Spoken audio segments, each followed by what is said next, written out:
So how are you guys doing today? I'm just getting everything set up. So just say hello if you're joining me live. There we go. All right. Yeah, say hello if you're here live. And if you are, thank you for joining. I appreciate you. And if you're watching the replay, just put hashtag replay in the comments for me. Um, so how many of you have heard of the 80-20 rule before? Let me know. Um, if you've been a part of this group or have been following me for a while, you've probably heard me mention it. But if you've never heard of it, I want to first explain what the 80-20 rule is, and then we'll get into the details and how you can, start following this way of eating, and hopefully that will help you and be good for you. Um, this is the way of eating that I prefer. Oh, good, you have. Okay.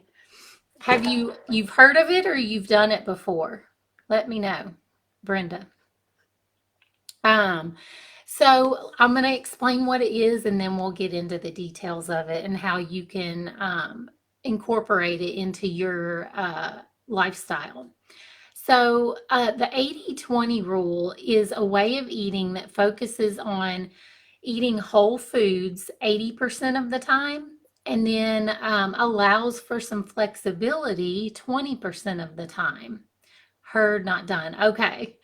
All right. So, 80% of the time, you really want to focus on eating more whole foods, more natural foods, right?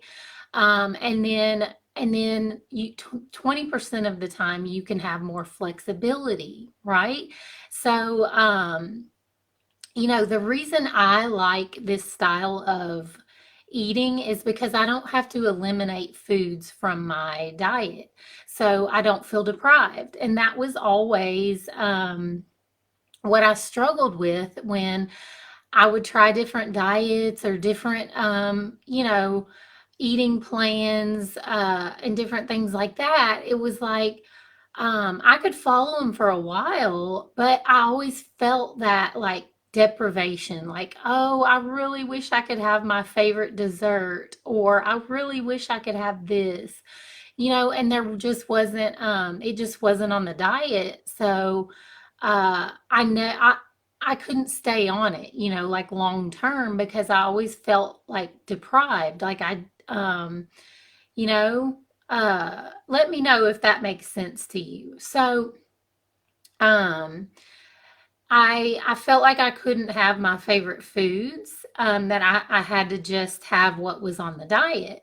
But with the 80-20 approach, I know that nothing is off limits. And that is half of my battle right there. It's really like a mental thing, like a mind thing, because like if I'm on a diet or an eating plan and I know that, oh, while I'm on this, I can't have this or that. I can't have my favorite foods.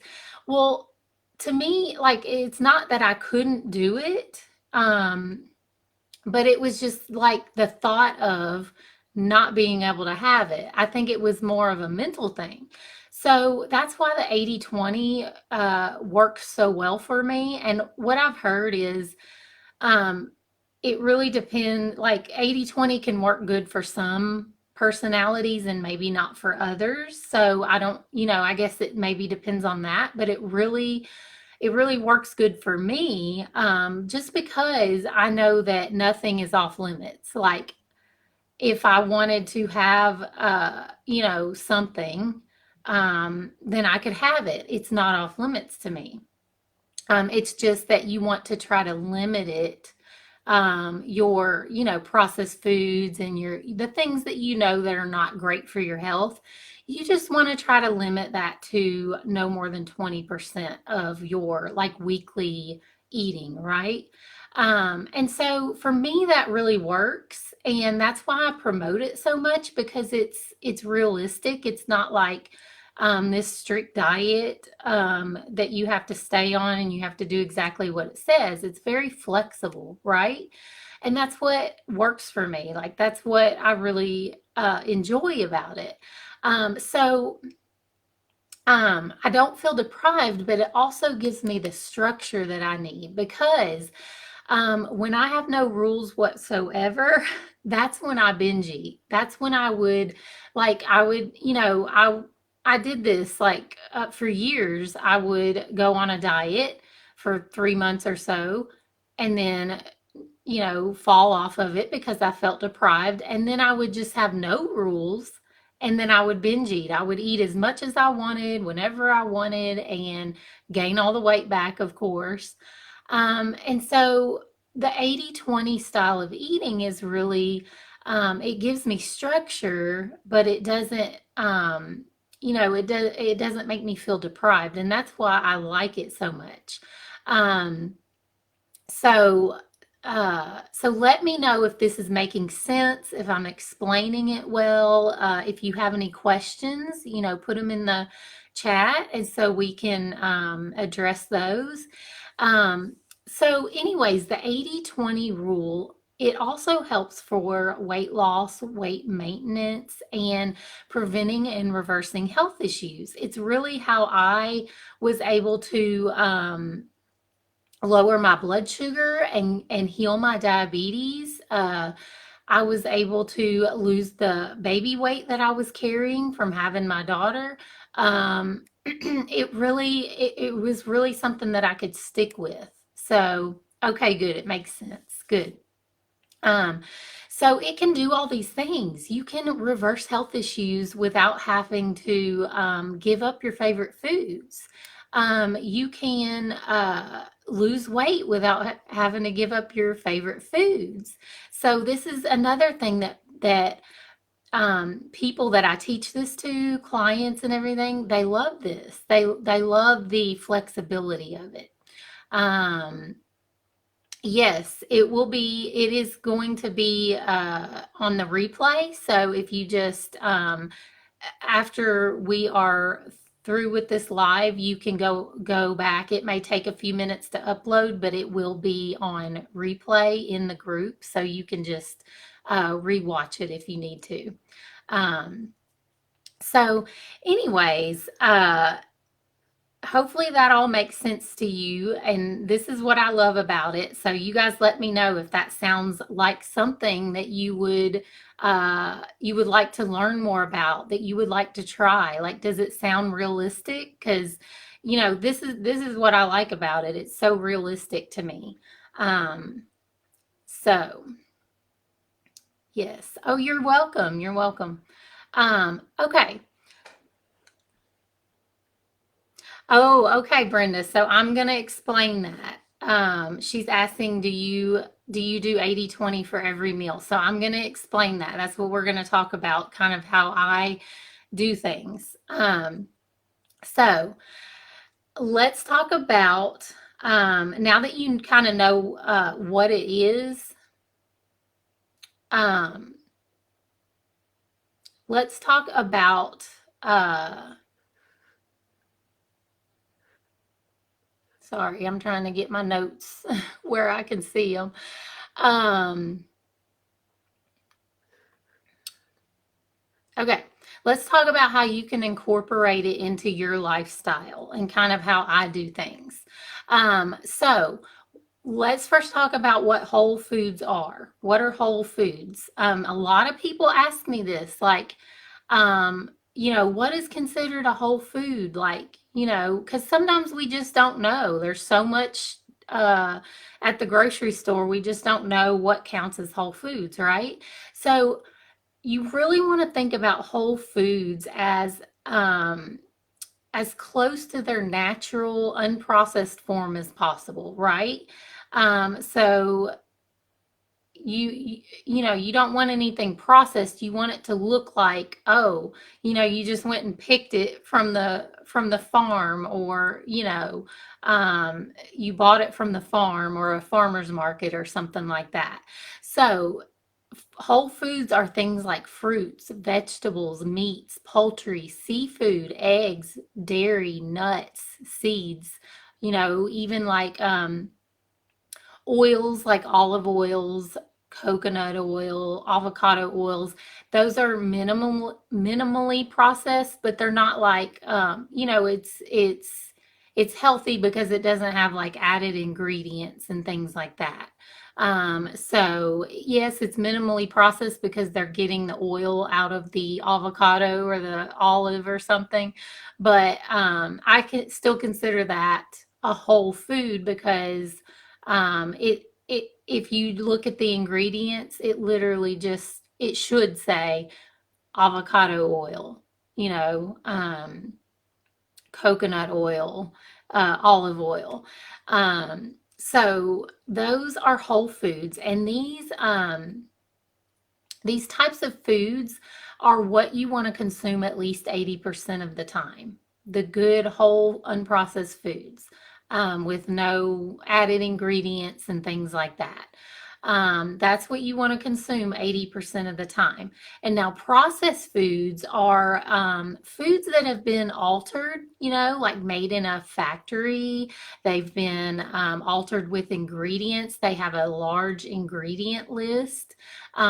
They've been things like sugar and oil and you know dyes and artificial colors and artificial vitamins and all these things have been added to them. You know, they are not in their whole natural form. They are a processed food. So processing foods can improve the taste and increase the shelf life, and that's why a lot of times, um, you know, you like these that's why food companies make these processed foods because they know that you're going to buy something that tastes good, and they use ingredients to increase shelf life so it'll last a long time, right? So some examples of processed foods are cereals, breads, microwavable meals, cakes, and really anything that can survive on a shelf for a long time, right? It's shelf stable, it's in a package, it has lots of added ingredients that you don't know what they are. Those are processed foods. And foods like these need to be limited to no more than 20% of your diet for optimal health. They need to be limited to no more than 20%. And I go week by week. So 80/20. I do it by the week, and we're going to talk more about that, how I do things. So meats are whole foods. Yes. Yes, they are. Now, a processed chicken nugget, like frozen chicken nugget, I wouldn't say that that is a whole food because it has added ingredients. But if you do like a chicken breast or even like ground beef, things that are just like one ingredient, like beef, chicken, you know, fish, salmon, shrimp, things like that. The vegetable, you know, like broccoli, carrots, lettuce, those are whole foods. So, yes, meats are whole foods. Um, no, nothing is dumb. I want you guys to ask questions because I want this to be helpful to you. So, ask away. Um, okay, so now that you know what counts as whole foods and what counts as processed foods, let's talk about how to break down the 80/20 or the 80% and the 20%, right? And I always approach this as if you're eating 3 meals a day. Excuse me, 3 meals a day because that's the most common. You know, most people eat 3 meals a day. So if you eat 3 meals a day for 7 days, that is 21 meals a week, right? Roughly. Um, and 80% of that, 80% of 21 meals per week would be about 17 meals. Um, so 17 of your meals need to be made of whole foods, you know?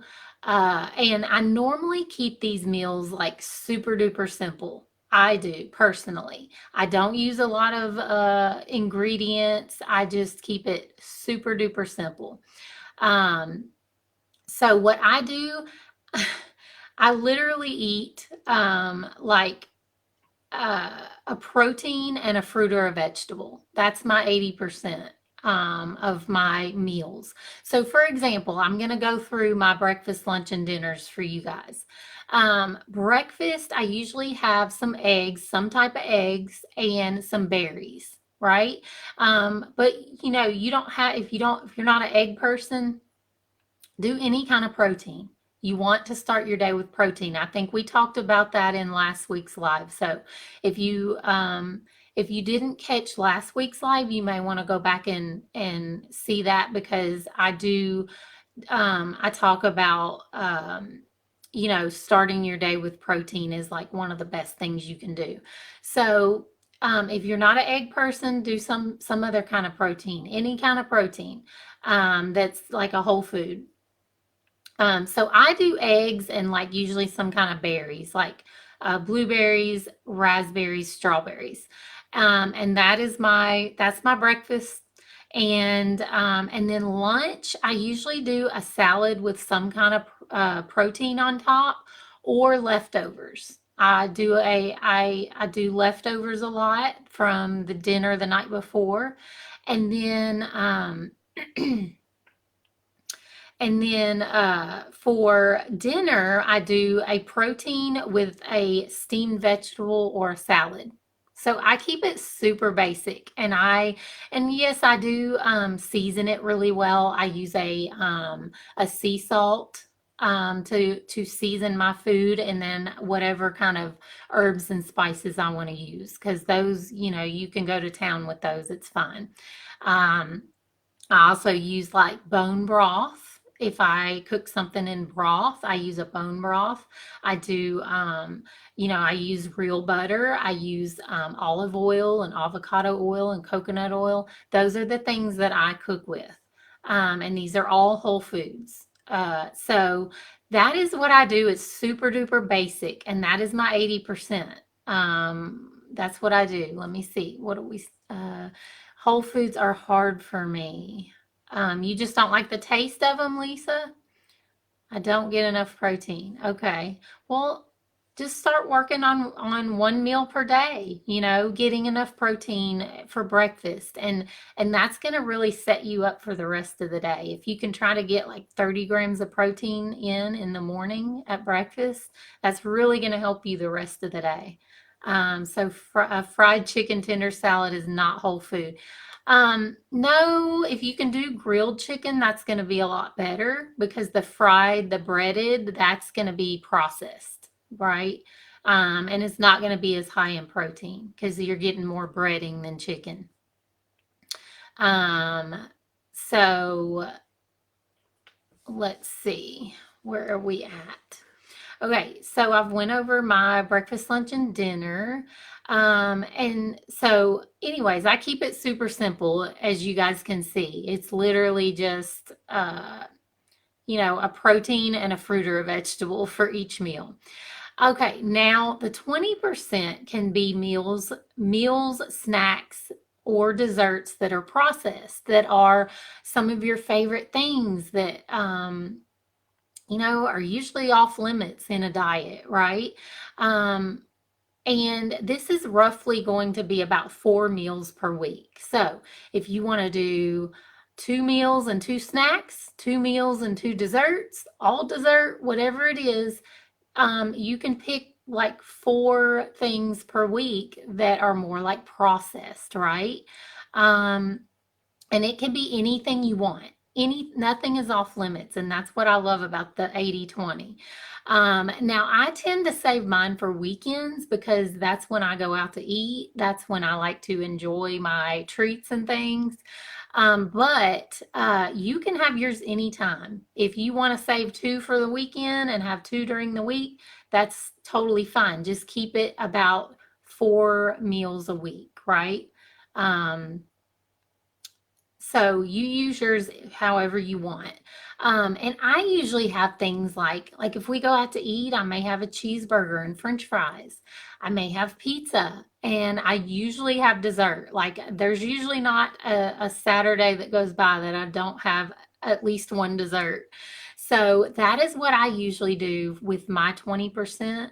Um, But any food that you really, really enjoy, that you love to eat, that you do not want to um, cut out of your diet, then make that your part of your 20% for the week. So, does this make sense, you guys? Like, does this feel like something you could do if you try to eat whole foods 80% of the time and then you have your favorite things 20% of the time? Does this feel like realistic? Wine would be in the 20%, so that's definitely, I do the same thing. I'll have a glass of wine or a cocktail or something like that occasionally. So that is fine. So potatoes, that this is a good question. Baked potatoes, roasted potatoes. That is a whole food. I'm okay with that. Now, that is going to depend on if you have other health issues. Like if you're diabetic, you may not want to overdo it on the potatoes. But if your blood sugar is fine and you're active, then you can probably stand to have more potatoes than someone who's type 2 diabetic and has to watch their blood sugar.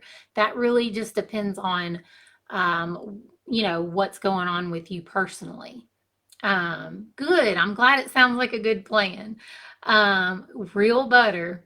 Yep, real butter is a whole food. Dairy is actually a whole food, you guys. Animal products are whole foods. You just want to look for like the real butter that's just like butter and salt or just butter, cream and salt or whatever. You don't want a bunch of added ingredients. That is a whole food. So let's see. Okay, so yeah, make whatever it is that you like to have, like processed food wise, whether it's wine or pizza or dessert or whatever it is, make that part of your 20% for the week. And that's going to be roughly 4 meals or 4 snacks or whatever. I count dessert as like a snack. So I might do um, a meal out at a restaurant with a glass of wine and a dessert. That's going to be 3 of my meals right there. It's going to be most of my 20%. But if it's something you really enjoy, if you're going out for a birthday or an anniversary, use it then. And then just keep it super simple the rest of the week and just get lots of, um, proteins and veggies and fruits and things like that and fill up on that. And you're going to feel so good. You're going to start losing weight. You're going to eliminate your health issues. You're going to have more energy. And your favorite foods are not going to be off limits. You can have them every single week. You just have to stay under that 20% for it to not start affecting your health, right? That's the big thing is you want to keep it about 4 meals per week for it to not to affect your health or to start, um, healing health issues and things. So following this type of eating can really help you feel healthy without feeling deprived, and that is what I love so much about it. I've been doing this way of eating for about 7 years. I found it about 7 years ago, and it's the plan I've stuck with the longest out of any other diet or eating plan I've tried. This has worked for me, and so I really hope that it works for you. And like I said, I was never able to stick with diets or meal plans before, um, because I felt too restricted. I just always felt too restricted, like things were off limits, and I just didn't like feeling that way. Um, but uh, but like I said earlier, this way of eating gives me some structure without feeling deprived. So that is why it's so perfect for me.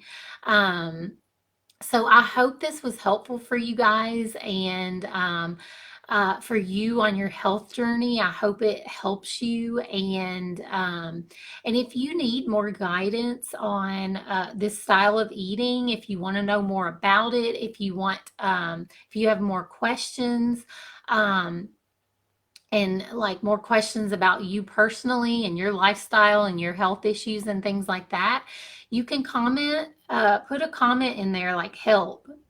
Just comment help, and I'll reach out to you and we can talk about your personal lifestyle and your issues that are going on, and try to get those questions answered for you. We can talk more about like what you personally need.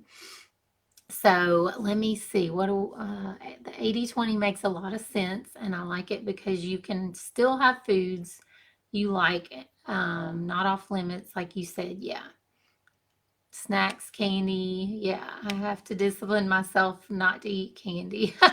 No, you can eat candy. Just don't eat it every day. Limit it to the 20%. Just work on that. Yes, you can, Lisa. You can do this. Anybody can. Like I didn't think I could do it, but it has been great for me because it really does give you some structure, but you don't feel deprived, and that's what's so great about it. And that's why I love sharing it. Like it is just because I've tried all the things. I've tried the keto, and that's hard to stay on. It's hard to just uh, eliminate a whole food group all the time. And yes, it's great for healing diabetes and losing weight, but who can stay on that forever, right? So this really just gives you some flexibility, so you don't feel like you're always on a diet or you can't have the foods that you love. So I really hope this helps you. Thank you for caring about God. Yes, that's what I'm here for. That's what this group is for. I really want you guys um, you know, to accomplish your health goals and heal your health issues and lose weight and do all the things that you really want. And so that's what I'm here for. That's why I have a passion for this stuff, because I did that for myself.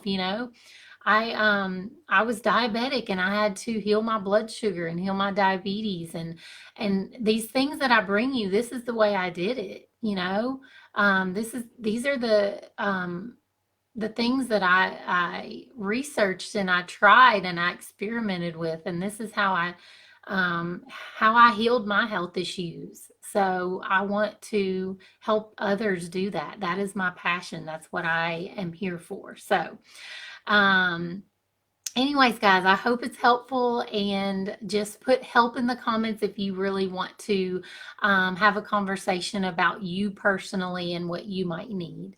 But all right, guys, I hope you have an awesome week, and I will see you. I won't be here next week. I'm taking the week off because my kids have a lot of school things going on. So I'm probably not going to be on next week.